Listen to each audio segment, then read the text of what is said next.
Terima kasih Mama Rafasya. Udah nangis nih. Terima kasih sudah bertahan sejauh ini. Terima kasih sudah sampai tahap menerima sepenuhnya. Halo, Mama Rafasya. Apa kabar? Baik, kamu ya. Iya. Halo, saya Danti Faramita, saya bunda dari Rafasya, siswa kelas 1 SD di SMM. Awalnya aku pilih SMM ini karena SMM ini platform belajarnya menurut saya tuh udah ready untuk pembelajaran baik secara offline maupun online gitu. Dan Rafasya sendiri karena memang punya special needs condition, jadi agak sedikit menantang kalau misalnya harus pembelajaran secara offline. Halo semuanya, kenalin saya Bu Nining, saya guru SD di SMM.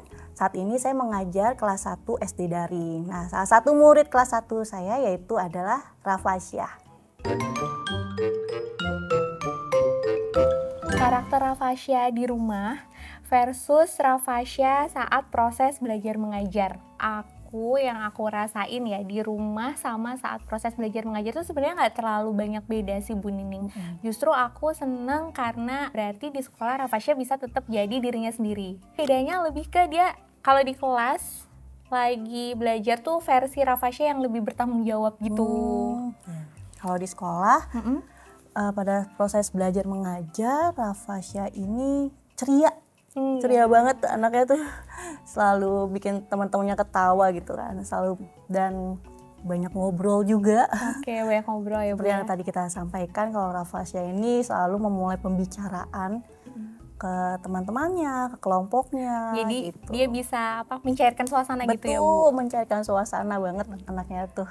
Momen yang membuat bangga kepada Rafasya di rumah versus saat belajar. Yang bikin aku bangga kalau dia lagi di sekolah itu Bu, dia lebih mau leadershipnya kayak keluar. Jadi kayak misalnya dia mau pimpin doa gitu. Buat aku tuh sesuatu yang sangat aku apresiasi banget dari Rafasya karena aku tahu Rafasya juga kan ngobrol itu untuk bicara itu kan harus effort ya. Kalau di sekolah tuh momen yang bikin bangga itu untuk Bu Nining, gurunya Rafasya itu yaitu Rafasya mau mencoba hal baru, terus Rafasya ingin memimpin juga. Nah, Rafasya, Bu Nining aku mau pimpin doa gitu. Sering banget ya Bu ya. Itu dia, Rafasya tuh selalu seperti itu. Sempat khawatir juga sama tantangan dia kan kalau di sekolah, dan alhamdulillah ketemu juga sama teman-teman dan guru yang pengertian juga sama Rafasya. Makasih banyak ya Bu Nining. Hal apa yang paling sering membuat Rafasya tersenyum di rumah versus di sekolah? Wah, ini tahu banget nih Bu Nining. Hal yang paling membuat Rafasya tersenyum itu adalah ketika dipanggil. Jadi kalau misalkan Rafasya dipanggil untuk baca, jadi ketika lagi belajar tuh Bu Nining suka minta Rafasya untuk baca. Rafasya baca yuk. Nah, nanti dia akan mencoba membaca, kemudian memimpin doa, terus memimpin kegiatan belajar. Itu pokoknya Rafasya paling suka dipanggil gitu. Kalau di rumah gimana nih? Kalau di rumah Rafasya tuh seneng kalau ada temen. Jadi kayak misalnya kita kan keluarga kecil ya, cuman 2 orang anak, 2 orang tua, ada mbaknya juga di rumah. Terus tiba-tiba tuh ada yang main gitu. Jadi ada teman aku atau teman dia mungkin, itu dia tuh seneng banget, kayak sangat excited kalau misalnya ketemu sama teman. Walaupun itu orang baru, itu biasanya dia kayak pengen kenalan juga gitu, pengen terlibat juga gitu. Rafasya sebelum versus setelah bersekolah di SMM. Wah, ini kayaknya pertanyaan khusus untuk Mama Rafasya nih. Sebelum versus setelah. Mungkin yang paling kelihatan itu adalah di komunikasi sama leadership sih Bu. Karena dulu kayak sebelum dia sekolah, kita nih orang tuanya juga nggak tahu kalau ternyata dia tuh udah bisa diajak presentasi. Dan tanya jawab interaktif gitu ya. Itu juga kita baru tahunya setelah dia tes sumatif di SMM gitu. Karena ternyata Rafasya ini udah bisa presentasi gitu. Kalau seperti itu memang penting banget ya kalau kita percaya ke anak kalau anak tuh bisa loh ternyata. Betul. Penting buat kita tuh biar nggak underestimate gitu ya Bu ya. Untuk selanjutnya, ceritakan sesuatu tentang Rafasya yang tidak diketahui oleh orang di hadapan. Aku harus kasih tahu bahwa it's okay, nggak apa-apa gitu, nggak harus setiap hari kamu dinotis atau mimpin doa atau pimpin lagu gitu. Yang penting setiap hari tuh selalu berusaha untuk belajar yang terbaik dan baik juga sama teman-teman di kelas gitu. Karena kayaknya dia sesedih itu, Bu. Iya. Kelihatan ya, Bu ya. Tapi kalau misalkan setiap awal mulai belajar kan itu memang selalu mulainya beberapa menit sebelum mulai belajar kan.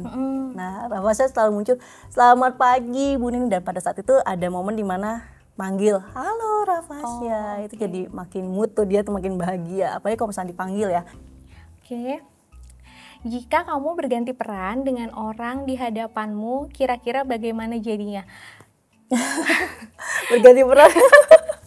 Berarti aku jadi Bu Nining ya? Iya. Kayaknya aku nggak sesabar itu sih, Bu. Aku nggak punya stok sabar Bu Nining gitu ya, menghadapi banyak anak gitu, terus dengan energi yang harus selalu full gitu ya untuk ngajar anak-anak kelas 1. Aku salut banget sih, kayak aku nggak bisa punya stok sabar sebanyak itu, Bu Nining. Kalau Bu Nining berganti peran sama mamanya Rafasya, tak terbayang sih. Jangan nangis. Nanti aku juga nangis. Enggak.